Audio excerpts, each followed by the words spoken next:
Hello everyone. Today Nunet goes under the microscope. Let's check it out. So here's our overview of Nunet.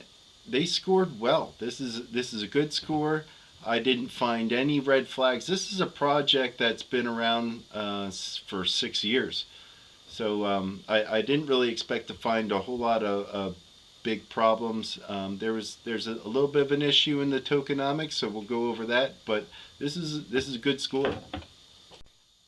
First thing we do when we're creating one of these reports is we insert, are you associated with the project, or do you own any of the tokens? Well, I own some of the tokens, but I'm not associated with the project.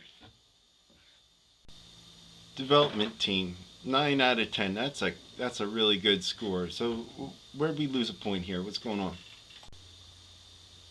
Is the development team anonymous? No, they're not. They've been around for a while, and they are pretty visible, and they have the skills to get it done. It's a big team, and I have listed here under does the team have the proper experience to execute this project?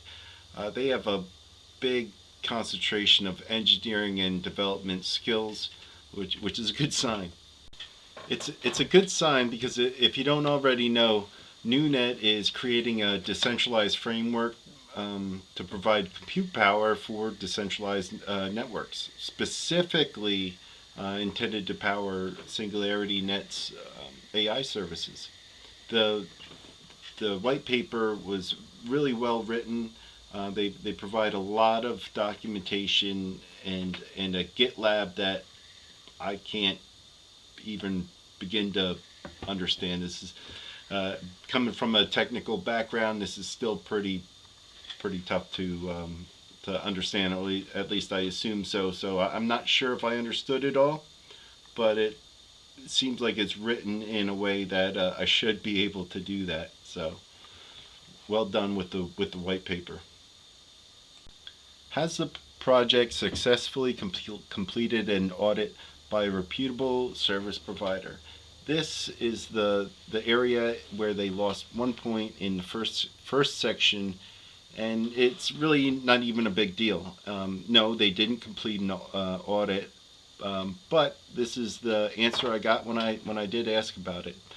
They were being audited by Obsidian, but they turned into partners, and so now they're going to have another audit done by another third party. So this is an ethical decision and a breath of fresh air in the crypto space for sure. Now let's jump down to community real quick. We'll come back to tokenomics. There's something real quick I want to say about community. I noticed on Genius Yield, if you come over here to, this is on Genius Yield Dex, if you go to create a staking vault for your Nunet tokens, that is no longer able to do. Check out the lower left. Is it gonna? There it is. Check that out. Can't even stake any more of your Nunet tokens on Genius Yield. I can't say I've seen this kind of thing happen too often, so I think this speaks to the popularity of it, and I just wanted to show everybody. So tokenomics, what's going on here? Let me explain. First thing we look at when looking at tokenomics is insider allocation. You can see here that research and development reserve is 21% of the tokens, the team and advisors 16%, and so on. So why is this important? Come over here to our little icon. It tells you. Undesirable tokenomics can hurt. And one of the ways that it could be undesirable is if there's too much of an allocation to the team or private investors, because that can create sell pressure that will hurt you as an investor. Is there an over allocation to insiders and the team?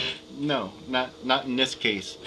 But it is important to pay attention to that, because that is a threat to decentralization as well.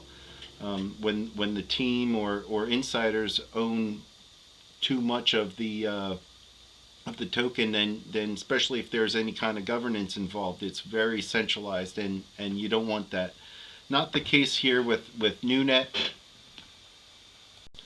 You can see here in the finished report the token distributions and how I answered the questions, but how they really lost some points here in the tokenomics section is the minting policy. Is the token minting policy locked? No, it's not. I would be willing to bet that that has something to do with development. Here you can see the token policy is controlled by a script. I've not seen that before, but I assume that this has something to do with development and will be locked at a later date, but I don't know. I should take that as a question to Nunet. Vesting schedule. Does the team have a vesting schedule, or early investors have? This is important because it ensures a long-term commitment from the team, and Nunet does have one. This is something you definitely want to look out for as well. So good on you, Nunet. That's it for our report on Nunet. Go over to DYORtool.io and create your own. Create a report and enter it into our contest each month. Win yourself some audit tokens and some ADA.